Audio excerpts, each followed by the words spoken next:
กับสบายดีและสวัสดีเด้อพ่อแม่พี่น้อง FC เบิร์ดสุขคนเนาะบ่ว่าสิอยู่ภายในและก็ต่างประเทศกันยินดีต้อนรับเข้าสู่ช่องไม่สมหวังชาแนลมาพอกับไม่สมหวังมื้อนี้ก็เนาะบ่ได้พอกับไม่สมหวังก็โดนเติบมื้อนี้ก็ได้มาเปิดคลิปให้ FC เบิ่งก็นำพา FC มาหาสาวโสดหน้าใหม่เนาะทุกคนซึ่งเพิ่นเปิดใจเป็นครั้งแรกเนาะก็เปิดใจมื้อนี้เนาะทุกคนโดยก็ฝาก FC เนาะทุกคนกดไลค์กดแชร์กดติดตามให้ช่องแม่สมหวังชาแนลนี่เด้อทุกคนเด้อเพื่อเป็นกำลังใจในการเฮ็ดคลิปต่อไปเนาะทุกคนโดยทางว่าภาพใดเนื้อหาใดมันบ่สุภาพเนาะแม่สมหวังก็ต้องกราบขอโทษขออภัยเด้อทุกคนเด้อมื้อนี้ก็แดดมึงนี่จำอยู่เนาะแดดวัง4-5 มื้อขึ้นหลังแล้ววันหนาวจนผิงไฟไปเลยทุกคนเลยโดยเดือนหนาวมันนี่บัดฮ้อนมานี่ได้2 มื้อ3 มื้อนี่เนี่ยเนาะโดยคนก็เป็นไข้หลายอันนี้แม่สว่างนี่ก็หาไข้แน่ได้2-3 มื้ออันเจ็บคอเป็นไข้หวัดเนาะทุกคนแต่ก็บ่ถึงขั้นว่าแห้งอะไรหรอกแต่พอดีว่าปวดว่าเมื่อยนะทุกคนผมก็ซีดลาบอยู่ก็โอเคเนาะทุกคนก็บ่ว่าลายใหญ่ห้างลืมบอกเนาะถ้าว่า FC ท่านใดสนใจสาวโสดก็ทักไลน์มาในหน้าปกคลิปได้เด้อทุกคนเด้อหรือว่ามีเรื่องใดปัญหาใดอยากปรึกษาเนาะก็ทักไลน์เข้ามาปรึกษานำแม่สมหวังชาแนลได้เด้อทุกคนเด้อโดยก็โอเคเนาะทุกคนสำหรับปัญหาใดที่สามารถซอยได้ก็ซอยถ้าว่ามันเหลือบ่ากลัวแห้งก็ซอยบ่ได้ไม่สมหวังก็ซอยบ่ได้เนาะทุกคนโดยก็โอเคไปพบกับสาวโสดเพิ่นพร้อมๆกันเลยเนาะทุกคนโดยสบายดีมื้อนี้ก็พา FC มาหาสาวโสดอีกเนาะจักโสดบ่โสดว่าโสดก่อนแหละก่อนอื่นแนะนำชื่อตัวเองนะจ๊ะโดยสาวดัดดาเด้อจ้ะโดยจักปีแล้วอายุ25 ปีผ่านมาเคยแต่งงานแล้วบ่ผ่านมาโดยเคยแต่งงานแล้วมีลูกคนหนึ่งยุ่มกันจักปีอยู่รวมกันบ่3 ปีปลาย3 ปีปลายโดยเป็นยังไงคือเลิกกันบ่เข้าใจกันนี่แหละเนาะตอนนั้นเกิดลูกแล้วบ่ยังบ่ทันเกิดแต่ว่าหากตั้งท้องหั่นนะก็เลยเลิกกันก่อนเนาะแม่นแบบสรดาเองก็บ่ฮู้ทำนาบัดตัวเองท้องหั่นนะเลิกกันโดยที่บ่ฮู้ว่าตัวเองตั้งท้องเนาะแม่นคันฮู้จักว่าสิบ่เลิก บ่รู้คือกันอันนี้ถ้ามันถึงข่าวมันก็น่าสิไปกันได้อยู่แล้วหั่นนะคือมื้อนี้นี่อยากออกมาเปิดใจบ่โดยอยากเปิดใจแบบอยากหาคนคุยหั่นนะอยากหาคนคุยก่อนเนาะโดยตั้งแต่เลิกกันกับเพิ่นนี่เคยมีคู่แล้วบ่ยังบ่เคยมีอยู่กับลูกตลอดอยู่กับลูกตลอดเลยโดยกินนมเจ้าบ่ตอนเด็กๆหันกินนมประมาณนั่นได้กินนมแม่หันปี6 เดือนแล้วก็เลยออกแล้วก็ออกมาแล้วก็กินนมเปรี้ยววันนี้ค่ะโอ้บ่เจ็บท้องบ่เพิ่นบ่ได้เป็นอีหยังเลยเพิ่นเลือกกินเองของเพิ่นเอานมยังมาเพิ่นก็บ่กินหั่นน่ะยกเว้นนมเปรี้ยวถ้านมเปรี้ยวแล้วเอาให้เพิ่นได้ยกกินเลยหั่นน่ะแต่ว่านมอย่างอื่นก็มีแต่แกงทิ่มวันนี้เปิดใจรอบนี้นี่มีสเปคตั้งไว้บ่ สเปคบ่อยากได้แบบ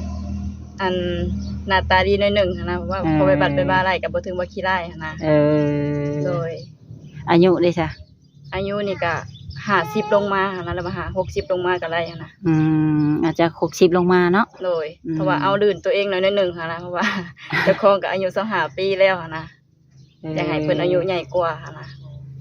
มีความคิดในใดคืออยากได้อายุหลายกว่าก็ถ้าเพิ่นอายุใหญ่กว่าน่ะเพิ่นสิดูแลเฮาหลายกว่านี้นะโดยก็สิมีความคิดเป็นผู้ใหญ่เนาะแม่นสะดวกคุยกับเพิ่นอยู่บ่ก็ถ้าเพิ่นแชทมาเฮาก็สะดวกคุยนะถ้าว่าบ่มีอันเวลาเฮาก็สิบอกเพิ่นไปอีกนะคันว่าข่าวเวียกเนาะแม่นมีช่องทางติดต่อทางใดแน่ก็ทาง Facebook ก็ได้หรือว่าทาง LINE ก็ได้หั่นนะ ลายกะลิ่นบ่ แม่น อืมลูกจะบ่ให้อะ โดน ลูกหายแล้วทางลูกหายแล้วตื่นนอนแล้วพี่น้อง ได้ไปหาเงินฟังไทยอยู่บ่ ก็เคยไปแล้วค่ะนะ เคยไปตั้งแต่ท่านได้เกิดลูก แม่น อืม ตั้งแต่เป็นโสดกับไปตั้งแต่ประมาณอายุ18 ปีไปทำงานค่ะ อะไรค่าเกิดลูกมานี้ได้ไปแล้วบ่ ยังบ่ได้ไปเลย อืม ค่าลูกก็เลยบ่ได้ไป ทางเจ้าเองนี่มีเฮือนมีซานน่ะบ่ บ่มี อยู่นำพ่อแม่ อืม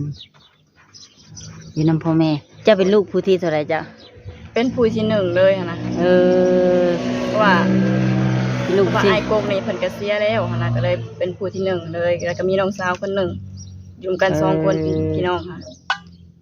เพิ่นมีลูกผู้ชายพร้อม แม่นผู้ชายมี2 คน อืม แล้วก็ผู้ที่1เนี่ยเพิ่นเสียแล้วก็น้องผู้ที่น้องสาวนี่ก็เสียค่ะนะเหลือแต่ผู้หญิงหมด เออแสดงว่าชาย2หญิง2 แม่น อืมท่านได้ใหญ่เอาลูกเอาเมียบ่ ยังบ่ทันได้ใหญ่ผู้หนึงก็ยังแบบยังบ่ฮู้ความแบบยังให้ยังอุ้มไปสิอยู่หั่นนะ แบบ น้ บ่ องดาค่ะแม่นแต่ว่าผู้อ้ายกกหันประมาณ 7-8 ปีแล้วหั่นนะ ก็มันนี่คือบ่เคยเห็นผู้ชายเฮ็ดอะ ทางเจ้าเองนี่ก็แบบอ่านได้เขียนเป็นเบิดบ่เข้าโรงเรียนบ่ ก็เขาเรียนอันว่าจบแค่ของป .4 หั่นนะก็เลยแม่พากันทุกไปไทยก็เลยไปไทยเลย เออ เลย แสดงว่าตอบแชทนี้ได้อยู่เนาะ ได้อยู่ อืม แต่ว่าเป็นภาษานี่ก็บ่ไหวแล้ว ถ้าไทยกับภาษาลาวนั้นได้เนาะ อืม โดย แล้วมักนมทางใดเป็นพิเศษกะว่าในใจ ก็อยากให้เป็นทางประเทศนอกหั่นนะหรือว่าจะทางต่างประเทศดีกว่าหั่นนะ โอ้ โดย ละอันไทยหรือว่าต่างประเทศก็ได้เนาะ โดย อ่าพร้อมไปอยู่น้ำเพิ่นบ่หรือว่ายังให้เพิ่นมาอยู่ทาง อัน เจ้า นี้ พี่ ก็ ต้องรอเบิ่งก่อนเนาะ ถ้าว่าเพิ่นแบบพร้อมเอาเฮาไปอยู่เฮาก็ไปได้หั่นนะ อืม โดย ถามว่าเพิ่นรับเฮาได้เนาะ แม่น ทางเจ้าเองนี่ก็มีนิสัยใจคอแบบใดห้ายวุดวิด ก็มีบางแบบอารมณ์หั่นนะเนาะ บัดยังห้ายดีแสดงอาการออกแล้วบ่ แม่นมันก็ อืม มีแบบกระบทนางเอกบทนางร้ายแท้เนาะ มันก็สิฮู้ทันทีหั่นนะเฮาก็บ่ถึงแบบถ้าบ่เฮ็ดให้เฮาให้เฮาก็บ่ให้เนาะ อืม โดย มีเหตุมีผลเนาะก่อนสิ โดย ให้กันเนาะ แม่น อืมทางอยู่เฮือนเจ้านี่เฮ็ดอาชีพหยังเป็นหลัก ก็มีแต่ทำนาหั่นนะ ทำนา โดยกับปลูกมัน ปลูกมัน โดย ปีนี้ขายได้หลายเด้อบ่ ก็ได้10ปลายล้านกับบุกเบิกก็เบิด8ล้านปลายแล้วก็บ่ได้ค่อยไล่อิหยังดอก พอ เขา ได้ ว่า ซื้อกินนะ เขาว่ามันถือบ่บิน แม่นพันถือแม่น ผู้บางคนว่า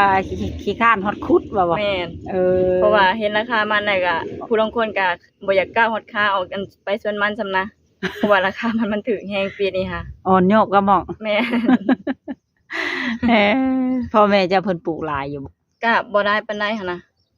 อยู่หน้าดงพุ่นบ่ อยู่ตรงนี้แหละเพราะว่าอยู่ฝุ่นน่ะบ่มีดินแล้วหั่นนะ เป็นหยังคือบ่มีดินแล้ว มันเป็นไหนาเบิด โอ้ บ่มีแบบที่ดินบ้างหั่นนะมีแต่ทำนาอย่างเดียวตัวนั้นค่ะ ก็คือตัวนี้เฮาก็บ่มีที่ดินดอกแต่ว่าเฮาก็เอาที่ดินของน้าสาวเพิ่นเด้เสาดินเพิ่น เพิ่นบ่ได้เฮ็ดนะ แม่นเฮาก็บุกเบิกอันแบบมันตะกี้มันเป็นป่าแล้วเฮาบุกเบิกเฮ็ดชวนมันหั่นนะ อืม โดย แสดงว่าหน้ากับเพื่อนนี่อยู่ร่วมกันตัวนี้ แม่น เนาะทงพุ่นนี่สิแม่นพูดพอบ่ แม่น อ่าเฮ็ดหน้านี่ก็เฮ็ดเบิดชองพูดเลย แม่น อ๋อ ปี เก่งเนาะ บางอย่างนี่ปีแล้วนี่เฮ็ด3ถงเลยหั่นนะ อ่า น้าพอตู้นำหั่นนะเพราะว่าบ่มีผู้ใดเฮ็ดให้เพิ่นกิน อืม ก็ทางครอบครัวสารดานี่ได้เฮ็ดให้เพิ่นกินค่ะ อืมขอโทษเด้อที่ถามตอนเอาผัวตอนนั้นแต่งดองข้างในบ่ แม่นแต่งแล้ว เออบ้านอื่นไหนเนาะ แม่นบ้านอื่น คนในแขวงเนาะคนแขวงเดียวกันแต่ว่าคนละเมืองค่ะนะ เออ โดย เพิ่นก็บ่ได้ชงเงินลูกเต้าเลยบ่มีแต่จะเป็นแม่เลี้ยงเดียวเลย โดย โอ้เก่งเนาะจ้ะเนาะ ก็บ่ถึงบ่เก่งมันยังมีพ่อแม่ซอยเฮาเลย ซอยกันเบิ่งเนาะ แม่นซอยกัน หลานน้ เบิ่ อย งแล้ว ก็ ก็ส่วนมากก็มีแต่พ่อกับแม่หั่นแหละหลักๆเลยหั่นนะ อืมตอนได้นี่ไปได้ห้องหมอบ่ แม่นแบบก็มันใกล้สิคลอดเลยอันบ่าก็เลยไล่ห้องหมอเลยหั่นนะ ฮอดบ่ห้องหมอหรือได้ ฮ ค่า อด รถ อยู่ พอดีฮอดแล้วพอดีอันบ่า นั่งสักพักหนึงก็เลยออกเลยหั่นนะ อืม ตอนแรกก็ว่าสิออกอยู่ในบ้านนี่แหละแต่ว่าเพิ่นก็ทางผู้รับผู้ใหญ่เพิ่นก็ว่าอยากให้ไปหาแพทย์หาหมอเนาะ ยันได้ยากเนาะ แม่น แม่ เพ หัว ราะว่า เช้า ตอน นะ นั้นก็เจ็บตั้งแต่กลางคืนวันเสาร์เลย อืม ตีสามจนฮอดอันแบบวันอาทิตย์ อืม 20:00แล้วยังบ่ทันออกหันนะก็เลยเพิ่นว่ามันโดนแล้วเลยเพิ่นว่า เพิ่งเกินไปเนาะ แม่นก็เลยไปหาหมอดีกว่าเพิ่นว่า อืมเพอปลาไว้ยันอันตรายเนาะ แม่นพอดีไปฮอดอันลงหมอก็เลยเกิดพอดีหั่นน่ะ อืม สงสัยเพิ่นอยากไปเกิดอยู่หมอเนาะ เพิ่นบ่มักขนาดนี้ โดย คันเพิ่นอยากมาลินมาเที่ยวนี่มาได้บ่ ก็มาได้หั่น สม น่ะ มุติ FC อยากมาลินมาเที่ยว โดย อืมมาช่วงสงกรานต์นี่มาได้บ่ ก็แล้วแต่เพิ่นหั่น อ่า น่ะเนาะ แล้วแต่เพิ่นสะดวกเนาะ โดย ทางสาวรดานี่ยินดีต้อนรับเนาะ โดย อืมเปิดใจหาคนคุยซะก่อนบ่หรือว่าอยากคุยซื่อๆบ่ได้อยากได้ผัว ก็ถ้ามันเป็นไปได้เฮาก็อยากสร้างครอบครัวเลยก็ได้หั่นน่ะ อืม เฮาก็ต้องเบิ่งกันก่อนเนาะ อืมอืมอืมทางเจ้าเองนี่ผ่านมานี่เจ้าเคยเฮ็ดช่อง YouTube บ่ แม่นเคยเฮ็ด เคยเฮ็ดจนสร้างรายได้หรือว่าผ่านได้เรียบ ส ร้ ร้า อย งได้แล้วแต่ว่ายังบ่ได้ไปแค่ว่าเอาเลขบัญชีใส่หั้นนะก็เลย อืม ตั้งแต่เกิดลูกก็ยังบ่ได้ไปพัวพันกับอันเลขบัญชีเลยกับธนาคารเลยบ่ได้ไปเลยหั้นนะ อืมก็ถือว่าหยุดข้างตึงเรื่องอยู่หั่น แม่น เห็นแต่เงินแต่ว่าบ่ได้ทุกคนเลย เออ เฮาว่าเฮาบ่ได้เอาเลขบัญชีใส่เนาะ อืม เพิ่นว่าอาจารย์ทางอันเบาลาวเพิ่นนั่นแหละเพิ่นก็บอกว่าให้ไปเปิดบัญชีแล้วก็มากดเอารหัสบัญชีแล้วก็น่าสิได้เงินเลยแต่ว่าเฮาก็บ่ได้ผูกพันเลยหั้นนะ อืมอืมอืม บ่กล้าไปคนเดียวหั้นนะบ้านเพิ่น ค่ะแต่ก่อนหันไปกับสาวนวลก็เลยสาวนวลเพิ่นไปแต่เพิ่นเฮาก็บ่กล้ารบกวนเพิ่น คันว่าดำเนินต่อนี่ก็ได้อยู่เนาะ โดยได้ อืม อืมอืมถ้าว่ามี FC อย่างนัดไปลิ่นไปเที่ยวอยู่ฝั่งไทยนี่ไปได้บ่ อันนี้ก็น่าสิไปได้อยู่เนาะ อืมเพราะว่าลูกก็บ่ได้กินนมแล้วเนาะ แม่นแต่ว่าต้องไปกลางเว้นน่ะได้อยู่แต่ว่ากลางคืนหั่น บ่ได้ บ่ค่อยสะดวกปานใดหั่นนะ ไปกลับเนาะว่าง่าย แม่นไปกลับ เออโสดมานี่2 ปีแล้วเป็นเนาะขาเลิกไปเนาะ 2 ปีแล้ว อืม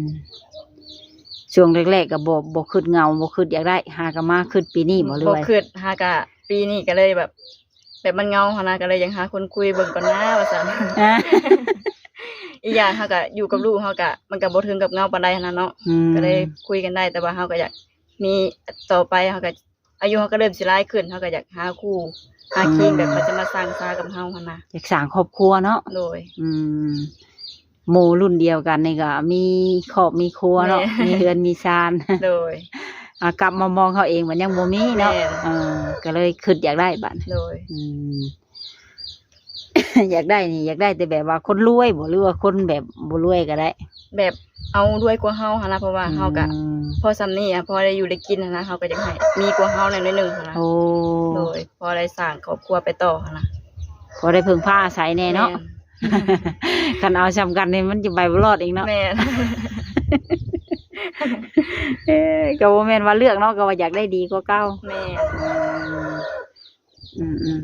คันเพิ่นชวนไปเฮ็ดงานอยู่เพิ่นได้ไปอยู่บ่ อันนี้ก็ต้องรอเบิ่งก่อนหั่นนะถ้าไปก็ไปได้อยู่หั่นนะแต่ว่าเฮาก็ไปบ่โดนเฮาก็ต้องมาเยี่ยมพ่อแม่เฮาเด้ อืม เฮาก็เป็นห่วงพ่อแม่เพราะว่าเพิ่นก็อายุหลายแล้วหั่นนะ คันจะไปนี่บ่อยากยากอยู่บ่เฮ็ดนา เพิ่นก็ยากอยู่เพิ่นก็อยู่2เฒ่าอีกอย่างก็ล้านเพิ่นอีกเลย ก็ว่าไปกันเนาะ นี่แหละก็ยังเป็นห่วงเพิ่นอยู่หั่นนะ กันร้านใหญ่กว่านี้ใครอยู่เนาะ แม่นอันนี้ยังบ่ฮู้จักความอยู่ อืมกันได้สามีอีกบัดนี้นี่ เอาขะดองแพงกว่าเก่าบ่ ก็ อันนี้ก็อยากแพงกว่าเก่าแน่เนาะเพราะว่าตะกี้มันก็บ่แพงปานใดหั่นนะเนาะ ตะกี้เท่าไหร่ บ้านอื่นนี่ประมาณ30ล้านเพิ่นว่า ตะกี้จะเอาเท่าไหร่ 30ล้าน เออ แล้วก็มีคำบาทหนึ่งงัว2โตหั่นน่ะประมาณนี้แหละ เออ โดย บัดนี้ก็อยากได้กว่าเก่านี่จักหน่อยเนาะ แม่น ฮะ อีกอย่างของมันก็แพงขึ้นเนาะ แม่นของมันก็แพงหั่นนะ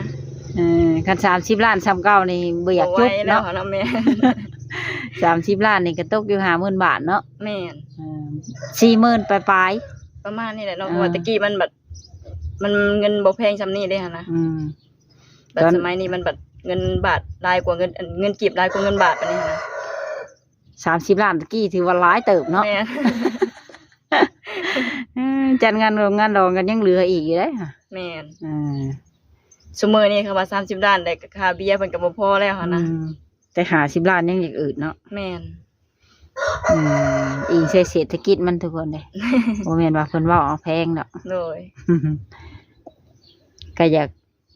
ตอนนั้นเฮ็ดแบบมีบัตรสอบบัตรเชิญข้างในบ่ บ่แบบบ่ได้มีบัตรเชิญหั่นนะ มีแต่เราเอาเว้าเอา แม่นญาติพี่น้องเขาซื่อๆพอมันแล้วฮีตหั่นนะ อืมก็มีหยังอยากฝากถึงหนุ่มๆบ่ทางว่าเพิ่นนั่งเบิ่งอยู่ ก็บ่มีหรอกทุกคน ฝากสารดาไว้ในอ้อมอกอ้อมใจเนาะ อ๋ออันนี้ก็ฝากได้อยู่บ่ เออ ถ้าเป็นไปได้ก็อยากฝากอยู่เนาะก็อยาก เลย ฝากให้ทุกคนอันมาเบิ่งมาแยงแล้วว่ามาสร้างครอบครัวนำเฮานะ อืม โดย กันคันว่าบ่ทันว่าอยากมักสารดาแท้ก็ทักมาลินมาหัวก็ได้บ่ ได้ มาโอ้มาล้มเป็นเพื่อนคุยก็ได้เนาะ โดย โดยก็โอเคเนาะจ้ะทุกคน เดี๋ยวจะเอาซองต่างเพิ่นมาเวียนให้ FC เนาะ โดย เอาไว้พอกันใหม่อีกในคลิปหน้าเนาะ โดย โดยสบายดี โดยสบายดี ก็โอเคเนาะทุกคนหลังจากที่สัมภาษณ์สาวโสดเพิ่นเป็นที่เรียบร้อยแล้วเนาะทุกคนก็หวังว่าสิถึงมกถึกใจบ่หลายก็น้อย โดยก็สำหรับคลิปนี้ก็บ่มีหยังหลายเนาะทุกคนถามว่าภาพใดเนื้อหาใดบ่สุภาพเนาะพี่สวังก็ต้องกราบขอโทษขออภัยและสิ่งสำคัญเนาะก็ต้องกราบขอบคุณ FC ทุกท่าน ที่เข้ามากดเบิ่งกดชมแต่ต้นจนจบคลิปเนาะก็ขอให้อยู่ดีมีแรงสุขภาพเข้มแข็งอายุมั่นขวัญยืนความเจ็บบ่ได้ความไข้บ่ให้มีให้หั่งให้มีให้ร่ำให้รวย เงินไหลนองทองไหลมาเด้อเนาะโดยสาธุก็โอเคแล้วทุกคนสำหรับคลิปนี้ก็สิได้ขอโจบคลิปไว้เพียงเท่านี้ก่อนก็ไว้พบกันใหม่ในคลิปหน้าสำหรับคลิปนี้ก็สิได้กล่าวคำว่าสบายดีบ๊ายบาย